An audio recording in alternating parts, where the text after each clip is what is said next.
अज़ीज़ नाज़रीन, मयारी उर्दू में आप तमाम का दिली खैर मक़दम है। उम्मीद है कि आप सब खैरियत से होंगे। नाज़रीन, आज हम लोग देखने वाले हैं आपके निसाब में शामिल हिस्सा मंजूमात पंडित बिरज नारायण चकबस्त के हवाले से नहायत अहम MCQs को। इससे कबल आप लोगों ने हिस्सा नस्र मुलाहिज़ा किया और गज़ल को भी आपने देखा। आपके निसाब में 2 गज़ल शामिल थी, आप देख चुके हैं। नज़में 2 नज़में हैं, जिनमें एक है खाके हिंद पंडित बिरज नारायण चकबस्त और कलकत्ता अलक़मा शिबली। तो आज हम लोग खाके हिंद नज़्म खाके हिंद के नज़्म निगार पंडित बिरज नारायण चकबस्त और इस नज़्म के हवाले से देखेंगे। पहले हम लोग पंडित बिरज नारायण चकबस्त के हवाले से देख लेंगे, उनकी हालात ज़िंदगी, उन पर जो भी मुमकिन सवालात हैं उन तमाम को देखेंगे, हल करेंगे और उसके बाद जो है इस नज़्म के हवाले से देखेंगे। तो नाज़रीन, इस वीडियो को ज़्यादा से ज़्यादा अपने दोस्त अहबाब से साझा कीजिए ताकि वो भी इसे इस्तिफ़ादा कर सके। चैनल पर नए हैं तो चैनल को सब्सक्राइब कर दें। वीडियो के हवाले से कमेंट बॉक्स में अपने ख़यालात का इजहार ज़रूर करें। अगर कोई कमी रह जाए तो बताइए ताकि मैं शुक्रिया के साथ उसकी इस्लाह कर सकूं। तो नाज़रीन, आइए शुरू करते हैं आज की इस वीडियो को। पहला सवाल है, चकबस्त का असल नाम क्या था? तो चकबस्त का असल नाम पंडित बिरज नारायण था। ठीक है, उसका असल नाम क्या है? पंडित बिरज नारायण। और चकबस्त को क्या इस्तेमाल करते थे? तखल्लुस। ये भी हो सकता है, सवाल को उल्टाया जा सकता है। किस तरह से? कि इस तरह होगा कि पंडित बिरज नारायण का तखल्लुस क्या था? तो उसका तखल्लुस चकबस्त था। ठीक है। अगला सवाल कि चकबस्त कब और कहाँ पैदा हुए? तो चकबस्त 19 जनवरी 1882 में फैज़ाबाद में पैदा हुए। सवाल, चकबस्त के वालिद का नाम क्या था? तो चकबस्त के वालिद का नाम पंडित उदित नारायण था। उदित नारायण सिंगर नहीं, ये दूसरे उदित नारायण हैं। चकबस्त ने मैट्रिक कब पास किया, यानी कि माध्यमिक? तो चकबस्त ने मैट्रिक 1900 में पास किया। तो इनके नाम को, पैदाइश, वालिद के नाम और मैट्रिक को अच्छे से याद कीजिए। उसके बाद अगले स्लाइड को देखिए। चकबस्त ने BA कब पास किया? मैट्रिक 1900 में और BA 1905 ईस्वी में पास किया। अगला सवाल कि चकबस्त ने LLB का इम्तिहान कब पास किया? ये वकालत का इम्तिहान होता है।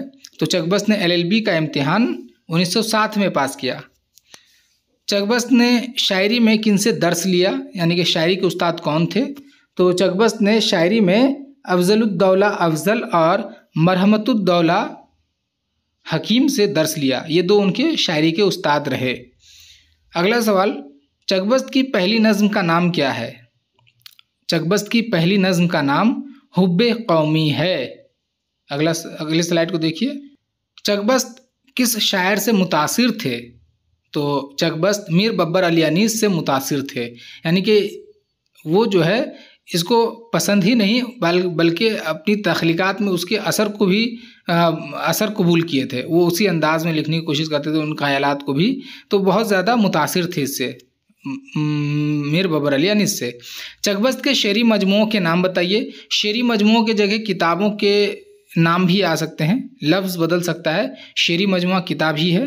तो सुबह वतन, जलवाए सुबह और अगले लोग चकबस्त के शेरी मजमुओं के नाम हैं। इनके 3 शेरी मजमुए हैं। ठीक है, सुबह वतन, जलवाए सुबह, अगले लोग, और ये तरतीब से है। ठीक है, पहला शेरी मजमुआ सुबह वतन है, दूसरा जलवाए सुबह और तीसरा अगले लोग। तो अगर ये भी आ जाए कि चकबस्त के पहले शेरी मजमुए का नाम बताइए, तब भी आप सुबह वतन लिखेंगे। ठीक है, तो ये तरतीब है। चकबस्त के ड्रामों के नाम बताइए। उन्होंने 2 ड्रामा लिखा, तो एक का नाम है कमला और दूसरे का नाम है राज दुलारी। चकबस्त की, अच्छा 2 बार की है, एक कट कर दीजिए। चकबस्त की चंद नज़मों के नाम बताएं। तो रामायण का एक सीन, फूलमाला, खाके हिंद, गाय और बरसात। इसके अलावा एक आप ऊपर में हुब्बे कौमी पढ़ चुके हैं, पहली नज़म। तो ये वो नज़में हैं जो आप याद रखिए। हो सकता है कि कोई एक आ जाए कि मान लीजिए रामायण का एक सीन दे दे और आपसे पूछ ले कि ये किसकी नज़म है। इसीलिए इन नज़मों के नाम आप याद रखिए, ये उनकी मशहूर नज़में हैं।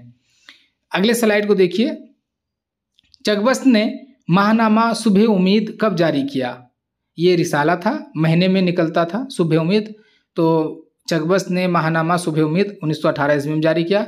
ये भी सवाल हो सकता है कि सुबह उम्मीद कौन जारी करता था? तो चकबस्त करता था। या सुबह उम्मीद क्या है, माहनामा, सहमाही या यक रोज़ा, तो आपको माहनामा याद रखना है। कई एतबार से सवाल बनाया जा सकता है। ये भी हो सकता है कि सुबह उम्मीद के मुदीर कौन थे, तो चकबस्त ही थे। अच्छा, चकबस्त को किस लक़ब से याद किया जाता है, तो चकबस्त को कौमी शायर के लक़ब से याद किया जाता है। इनके यहाँ बहुत ज़्यादा नज़में कौमी शायरी पर है, ठीक है, हुब्बे कौमी हुब्बुल वतनी, ये जो है इसलिए इनको कौमी शायर कह दिए कि कौम के ऊपर में, मुल्क के ऊपर में, मुल्क से मोहब्बत के ऊपर में इन्होंने बहुत लिखा, इसलिए कौमी शायर के लक़ब से याद किया जाता है। चकबस्त की वफ़ात किस मरज़ की वजह से हुई, तो चकबस्त की वफ़ात फालिज की वजह से हुई थी। उसके बाद चकबस्त की वफ़ात का कब और कहाँ, इस तरह होना, कब और कहाँ हुई, तो चकबस्त की वफ़ात 1926 ईस्वी में रायबरेली स्टेशन में हुई थी। फालिज की वजह से हुई थी और कहाँ, तो रायबरेली में 1926 ईस्वी में हुई थी। अगले स्लाइड को देखिए। अब इसमें देखिए कुछ वो पॉइंट्स हैं जो आप याद रखिए। ये आ सकता है कि चकबस्त जो है वो कश्मीरी पंडित थे, हो सकता है ना कि सवाल है कि चकबस्त क्या थे, तो कश्मीरी पंडित या बंगाली या बिहारी इस तरह से, तो कश्मीरी पंडित थे। और चकबस्त वकील भी थे क्योंकि वो LLB का इम्तिहान पास किए, वकालत भी किए थे। चकबस्त की गज़लों पर आतिश लखनवी का रंग है, यानी ये जो गज़ल लिखते थे चकबस्त, तो उस पर आतिश का जो अंदाज़ था लिखने का, वही अंदाज़ इनके यहाँ भी है। चकबस्त की शायरी खुसूसी तौर पर वतनी शायरी है। ये भी सवाल बनाया जा सकता है कि चकबस्त की शायरी खुसूसी तौर पर कैसी शायरी है, तो वतनी शायरी है। चकबस्त की शायरी, चकबस्त की शोहरत मरसिया निगार के तौर पर भी है। सवाल हो सकता है कि चकबस्त की शोहरत और किस हैसियत से, तो मरसिया निगार। चकबस्त रस्म पर्दा के मुखालिफ और तालीम निस्वा के हामी थे, यानी कि वो जो जैसे मुस्लिम औरतें जो पर्दा करती हैं, या हिंदुओं में भी पर्दा है, ठीक है, तो इस पर्दा के ख़िलाफ़ थे चकबस्त, और औरतों की तालीम के हामी थे, यानी कि वो चाहते थे कि औरतों की तालीम हो, लेकिन वो पर्दा के ख़िलाफ़ थे, वो चाहते थे कि पर्दा ना हो। तो ये अहम पॉइंट्स हैं चकबस्त के हवाले से आप देख चुके हैं। अब हम लोग देखेंगे आपके निसाब में जो शामिल नज़्म है खाके हिंद, उसके हवाले से सवाल। नज़्म खाके हिंद किसकी तख्लीक है, तो नज़्म खाके हिंद पंडित बिरज नारायण चकबस्त की तख्लीक है। नज़्म खाके हिंद किस हैयत में है, यानी कि लिखने का एक प्रोफॉर्मा होता है, एक उसकी एक स्ट्रक्चर है, तो वो किस स्ट्रक्चर में लिखा गया है, तो वो मुसद्दस की हैयत में है, ठीक है। जैसे आप हैयत को इस एग्जांपल से समझ जाइए सिंपल में, क्योंकि फिर आपके लिए पेचीदा हो जाएगा। जैसे आप देखेंगे ईंट बनाते हुए, तो ईंट बनाने के लिए एक परफॉर्मा होता है, उसमें मिट्टी डालते हैं और बस उसको उल्टा देते हैं, तो वो ईंट की शक्ल ले लेता है, तो उसको हैयत बोलते हैं। तो नज़्म वगैरह लिखने के लिए भी ना एक स्ट्रक्चर तय है कि आप किस स्ट्रक्चर में लिखेंगे, तो ये किस स्ट्रक्चर में, मुसद्दस बोलते हैं इसको, ठीक है। बस इतना ही याद रखिए, समझने के लिए काफ़ी है, उसके बाद आगे आप बाद में समझिएगा, आगे जब आप ग्रेजुएशन वगैरह में आएंगे तब। इतना याद रखिए बस, किस हैयत में है। नज़्म खाके हिंद किस मजमुए में शामिल है, तो नज़्म खाके हिंद शेरी मजमुआ सुबह वतन में शामिल है। पहला शेरी मजमुआ है ये, याद रखिए आप, और खाके हिंद इसी में शामिल है। नज़्म खाके हिंद का मौजू क्या है, तो नज़्म खाके हिंद का मौजू हुब्बुल वतनी है, यानी कि ये नज़्म भी हुब्बुल वतनी के ऊपर में है। ये भी सवाल आ सकता है कि चकबस्त की एक ऐसी नज़्म का नाम बताइए जो हुब्बुल वतनी पर हो, तो आप खाके हिंद लिख सकते हैं।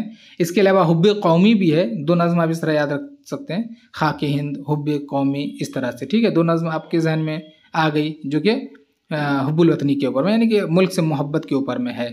नज़्म के हवाले से और जो सवालात हो सकते हैं वो इक़्तिबासात से, जिसको आपको याद करने की ज़रूरत होगी, पढ़ लेने की ज़रूरत होगी। अगली वीडियो में जब हम लोग क़िरात करेंगे तब जा कर के आप उसे देख लीजिएगा, उसे आप याद कीजिएगा, क्योंकि मिसरा आ सकता है, मतला आ सकता है, कोई शेर आ सकता है और पूछ सकता है कि वो किसका है, ये आप जानते हैं। तो ऊपरी तौर पे जो सवाल बन सकता था वो मैंने बनाया। अब नज़्म को हम लोग अगली वीडियो में इंशाल्लाह क़िरात करेंगे। नाज़रीन, आपको ये वीडियो कैसी लगी आप कमेंट बॉक्स में ज़रूर बताइए। चैनल पर नए हैं, अब तक सब्सक्राइब नहीं किया तो सब्सक्राइब कर लीजिए।